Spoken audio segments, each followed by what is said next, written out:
Comments ಅಲ್ಲಿ ಅಂಜಲಿ ಅವ್ರು ಕೇಳಿದ್ರು ಬ್ಲೌಸ್ ಕಾಲರ್ ಮೆಜರ್ಮೆಂಟ್ ಯಾವ ತರ ತಗೊಳ್ಬೇಕು ಅಂತ, ಅದನ್ನೇ ಇವತ್ತು ನೋಡೋಣ. ಕಾಲರ್ ಮೆಜರ್ಮೆಂಟ್ 14 ಇದೆ ಅಂತ ತಗೊಳ್ಳಿ.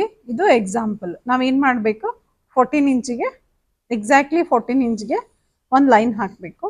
ಅದಾದ್ಮೇಲೆ ಇಲ್ಲಿ 2 ಇಂಚಿಗೆ ಒಂದು ಲೈನ್ ಹಾಕಬೇಕು. ಆಮೇಲೆ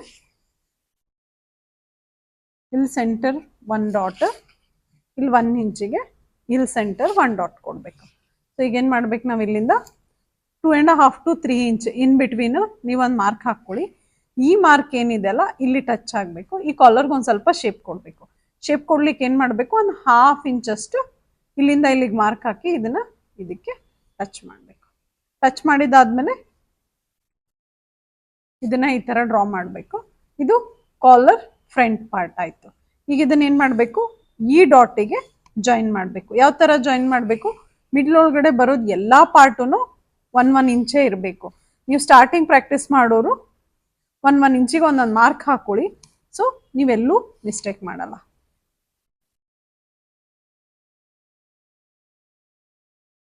ನೋಡಿದ್ರಾ? ಇದನ್ನ ನಾನು ಈಗ ಕಟಿಂಗ್ ಮಾಡಿ ತೋರಿಸ್ತೀನಿ ನಿಮ್ಗೆ ಯಾವ ತರ ಕಾಣುತ್ತೆ ಅಂತ. ಸೊ ಈ ಸ್ಟ್ರೇಟ್ ಬೇಡ ಅಂದ್ರೆ ನೀವು ಇಲ್ಲಿ ಕರ್ವೂನು ಕೊಡ್ಬೋದು ಈ ತರ. ಇದನ್ನ ಕಟಿಂಗ್ ಮಾಡೋದಕ್ಕೆ ಮೊದಲು ನಾನು ಮಾರ್ಕ್ ಯಾವ ತರ ಹಾಕಿದ್ದೀನಿ ನೋಡಿ. ಸೆಂಟರ್ ಫೋಲ್ಡ್ ಮಾಡಿದ ಪಾರ್ಟ್ ಯಾವಾಗ್ಲೂ ಈ ಕಡೆ ಇರಬೇಕು. ನೀವು ಫ್ರಂಟ್ ಮಾರ್ಕ್ ಹಾಕೋ ಪಾರ್ಟ್ ಈ ಕಡೆ ಇರಬೇಕು. ಸೊ ಅದನ್ನ ಒಂದ್ ಸ್ವಲ್ಪ ಲಕ್ಷ್ಯ ಕೊಟ್ಟು ನೋಡಿ. ಈಗ ನಾನು ಅದನ್ನ ಕಟ್ ಮಾಡ್ತೇನೆ.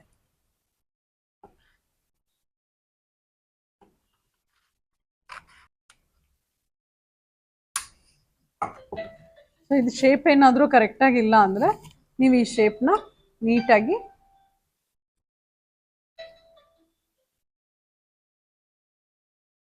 ಈ ಥರ ಮಾಡ್ಕೊಳ್ಳಿ. ಸೊ ಈಗ ಇದನ್ನ ನೋಡ್ತಾ ಇದ್ದೀರಾ, ಇದ್ರ ಶೇಪು ಈ ಥರ ಬರುತ್ತೆ.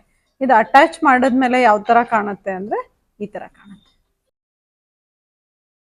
ಡ್ರೆಸ್ಸಿಗೆ ಇಲ್ಲ ಬ್ಲೌಸಿಗೆ ಅಟ್ಯಾಚ್ ಮಾಡಿದ್ದಾದ್ಮೇಲೆ ಕಾಲರ್ ಈ ತರ ಕಾಣುತ್ತೆ. ನಾನು 2.5 ಇಂಚ್ ಯಾಕೆ ಮಾರ್ಕ್ ಆಗ್ತೆ ಅನ್ನೋದು ಕೇಳಬೇಕು ಅಂದ್ರೆ ನೀವು ಕಮೆಂಟ್ಸ್ ಅಲ್ಲಿ ಹೇಳಿ ನನಗೆ, ನಾನು ಅದನ್ನ ಎಕ್ಸ್ಪ್ಲೇನ್ ಮಾಡ್ತೀನಿ. ಇದನ್ನ ಯಾವ ತರ ಹೊಲಿಬೇಕು ಅನ್ನೋ ವಿಡಿಯೋ ಬೇಕು ಅಂದ್ರೆ ಕಮೆಂಟ್ಸ್ ಅಲ್ಲಿ ಕೇಳಿ. ನೋಡಿದ್ರಲ್ಲ ಕಾಲರ್ ಮಾರ್ಕಿಂಗ್ ಎಷ್ಟು ಈಸಿ ಆಗಿತ್ತು ಅಂತ. ಇದೇ ತರ ಈಸಿಯಾಗಿ ನೀವು ಸ್ಟಿಚಿಂಗ್ ಕಲಿಬೇಕು ಅಂತ ಮಾಡಿದ್ರೆ ಅಡ್ಮಿಷನ್ಸ್ ಆಲ್ರೆಡಿ ಸ್ಟಾರ್ಟ್ ಆಗಿದೆ. ನವೆಂಬರ್ 1st ವೀಕ್ ಇಂದ ಕ್ಲಾಸಸ್ ಸ್ಟಾರ್ಟ್ ಆಗುತ್ತೆ.